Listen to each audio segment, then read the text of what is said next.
सत्संग ना सुनने से तो हमें ये विश्वास ही नहीं होता कि हम अगले जीवन में पशु पक्षियों की योनियों में ही चले जाएंगे।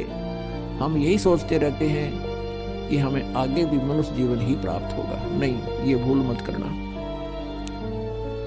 और कोई ऐसा ज्ञान देता है तो वो अज्ञानी है कि मनुष्य फिर भी मनुष्य ही बनते हैं। नहीं, ये बिल्कुल गलत है, शास्त्र विरुद्ध है।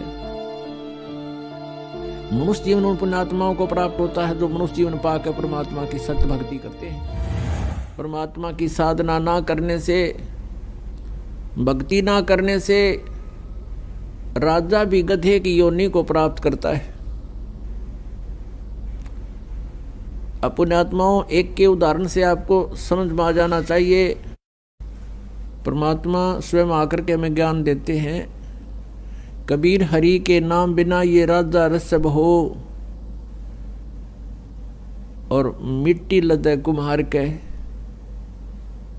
घास ना नीरे कोई। विचारणीय विषय है कि जब राजा भी भक्ति ना करने से पशु योनि में जाएगा तो आम व्यक्ति की क्या स्थिति है। फिर परमात्मा याद दिलाते हैं, कबीर हरि के नाम बिना ये नार कूतिया हो, और गली गली भौंकत फिरे, टूक न डाले कोई। पुण्यात्माओं, सत्संग ना सुनने से तो हमें ये विश्वास ही नहीं होता कि हम अगले जीवन में पशु पक्षियों की योनियों में ही चले जाएंगे। हम यही सोचते रहते हैं कि हमें आगे भी मनुष्य जीवन ही प्राप्त होगा। नहीं, ये भूल मत करना। और कोई ऐसा ज्ञान देता है तो वो अज्ञानी है कि मनुष्य फिर भी मनुष्य ही बनते हैं। नहीं, ये बिल्कुल गलत है, शास्त्र विरुद्ध है। मनुष्य जीवन उन पुण्यात्माओं को प्राप्त होता है जो मनुष्य जीवन पाकर परमात्मा की सत्य भक्ति करते हैं। और मनुष्य जीवन का मुख्य उद्देश्य जो है मोक्ष प्राप्त करना है। मोक्ष प्राप्ति के लिए हमें मनुष्य जीवन प्राप्त हुआ है, अन्यथा इस मनुष्य जीवन की कोई आवश्यकता नहीं। इस मनुष्य जीवन के अंदर प्राणी अन्य प्राणियों से भी ज्यादा दुखी होता है। अन्य प्राणी तो अपना चारा चरा बैठ गए और ये रात को भी टेंशन में रहता है। भक्ति ना करने से इस मनुष्य जीवन की जो उपलब्धि है वो व्यर्थ हो जाती है, इसका उद्देश्य समाप्त हो जाता है। परमात्मा की साधना ना करने से प्राणी के ऊपर क्या आपदाएं आती हैं। बीबी पड़दा रहे थी, डोडी लगे थी बार, अब वो गात उगाड़े फिरती हैं बनकुतिया बाजार। वो पर्दे की सुंदरी सुनो संदेशा मोर, अब गात उगाड़े फिरती हैं और करें सरायों शोर। नक बेसर नक पर बनी वह पैर थी हार हमेल, और सुंदरी से कुतिया बनी सुन साहिब के खेल। जो राजा की रानियां, जिनको हम ऊंच घराने की औरतें मानते हैं कि वो इज्जतदार घरों की बेटियां हैं, घरों से बाहर नहीं आती हैं, पर्दों के अंदर रहती हैं। परमात्मा कहते हैं पिछले पुण्य कर्मों से अब वो जो पर्दे में रहती थी और अपने आप को इज्जतदार घरों की बहन बेटियां मानती थी, वो उस लोकलाज के कारण संतों के पास नहीं जा पाई। सत्संग ना सुनने से उनको अपने मूल उद्देश्य का ज्ञान ना हुआ, और वो पिछले पुण्यकर्मी प्राणी थे, जिन कारण से कोई अच्छे धनाढ़ घर में उत्पन्न हुआ, कोई राजा के घर या कोई उच्च अधिकारी के घर वहाँ उसका जन्म और संबंध हुआ। तो पिछले पुण्य जब तक उसके चले तो वो खूब ठाठ से रहे, और सत साधना ना करने से पूर्व जन्मों के पुण्य समाप्त हो गए। उन पुण्यों के समाप्त हो जाने से आगे फिर पाप कर्मों का दौर शुरू हुआ। उन पाप कर्मों के कारण फिर वो प्राणी,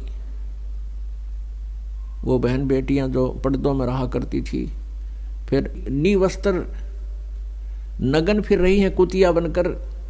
और अब उनको आहार क्या मिलता है? पहले वो क्या खाती थी? काजू किशमिश युक्त हलवे खीर खाया करती थी। और एक भक्ति ना करने से, परमात्मा की साधना ना करने से उनको क्या मिला?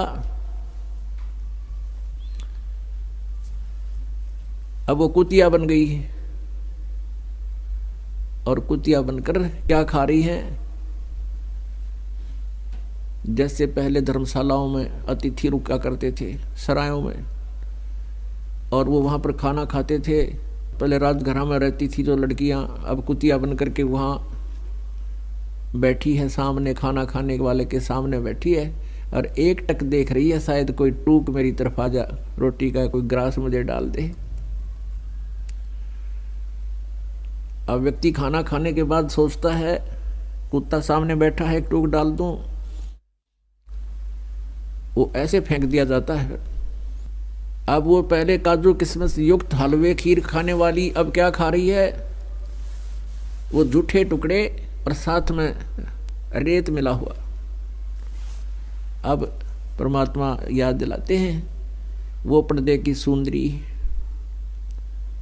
और सुनो संदेशा मोर, अब गा तू गाड़े फिरती है, वह करे सरायों सोर। अपने आत्माओं, जरा सा भी विचार करके देखोगे तो कितना दुख है, कितना कष्ट है उन पुण्यात्माओं को जो पहले अच्छे घरानों में, अच्छे धनाढ़ घरों में जन्म लेकर के अपना मनुष्य जीवन बर्बाद कर गए। अब वो इज्जत कहाँ गई उनकी? अब वो इज्जत गलिया में फिर है उगाड़ी, नी वस्त्र। तो पुण्यात्माओं, इन बातों से डर के आप भी भजन करें, अपने परिवार के सदस्यों को, बेटियों को, बहनों को और संबंधी जो पत्नी है उनको भी परमात्मा से जोड़े, बहुत बड़ा पुण्य होगा। क्योंकि यहाँ काल ने हमें एक दूसरे के पराधीन कर रखा है। पत्नी को पति के अधीन कर दिया, फिर लोक लाज बना दी, तो जिस कारण से हम भगवान से दूर हो जाते हैं और आने वाले जीवन में बहुत कष्ट पे कष्ट उठाते हैं। अब जब तक प्राणी सुखी है तो समझो कि पुण्य चल रहे हैं। ये पुण्य कब किए थे उसने? कभी किसी जन्म में वो मनुष्य जीवन प्राप्त था, उस समय जैसे भी उसने पुण्य और पाप किए वो दोनों अलग अलग डिपॉजिट हो जाते हैं, जमा हो जाते हैं। उनको संचित कर्म कहते हैं। उन संचित कर्मों में से कुछ जैसे भी एवरेज में जिसके ज्यादा पुण्य है उनको पुण्य ज्यादा ले लिए, और पापों में से पाप, दोनों का मिश्रण करके इस प्राणी का एक जीवन निर्धारित कर दिया जाता है, मनुष्य का। अब जिनके पुण्य अधिक हैं तो वो बचपन से ही अच्छे घर में जन्म लेते हैं, फिर उनका कोई व्यवसाय अच्छा हो जाता है या कोई उच्च पोस्ट प्राप्त कर लेते हैं, और फिर वो भक्ति से दूर हो जाते हैं, भगवान से कोसों दूर रहते हैं, और ये सोच रहे होते हैं कि हम बिल्कुल सुखी हैं, हमें क्या जरूरत है भगवान की।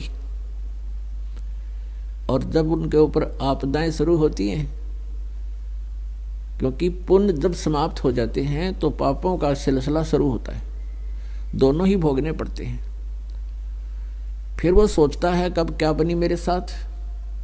उसके लिए परमात्मा कहते हैं कि दुख में सुमरण सब करें, सुख में करे ना कोई। जय सुख में सुमरण करें तो दुख काहे को होवे। कबीर सुख में सुमरण किया नहीं, दुख में करते याद। कहे कबीरता दास की कौन सुने फरियाद। अब सुख में तो बकवाद करी, राम नाम का नेड़ा आए नहीं, संतों के पास गए नहीं, सत्संग का समय मिला नहीं उनको, और फिर बीमार होकर मेडिकल में पड़े हैं। डॉक्टर चाहे 2 महीने 3 महीने 6 महीने टांग टूट जाए 6 महीने खाट पर पड़ा रहता है। कार्य भी गया, पैसा भी खर्च होना शुरू हो गया और शारीरिक कष्ट भी प्रारंभ हो गया। अब समय भी हो गया और चिल्ला रहा पड़ा पड़ा। तो परमात्मा कहते हैं सुख में सुमन किया नहीं और दुख में करते याद, कह कबीरता दास की वो कौन सुने फरियाद। तो पुण्यात्माओं जो सुख में ही भगवान की भक्ति करते हैं तो आगे आने वाले समय में उनके प्रारब्ध में यदि कोई कष्ट है, पाप का दंड भी आना है, वो भी हल्का होके टल जाता है। कबीर सतगुरु शरण में आने से आई टले बला, जय मस्तिष्क में सूली हुआ काटे में टल जा। यदि सही साधना परम संत लेकर परम अक्षर ब्रह्म कबीर देव की साधना हम करते हैं सत मंत्रों से, तो फिर उस परमात्मा की कृपा से और उसके कृपा पात्र संत की शरण में आने से आई टले बला, को भयंकर आपत्ति हो वो भी टल जाती है। जय भाग्य में सूली हो यानी किसी की मृत्यु दंड हो तो काटे में टल जा, वह काटे में टल जाती है।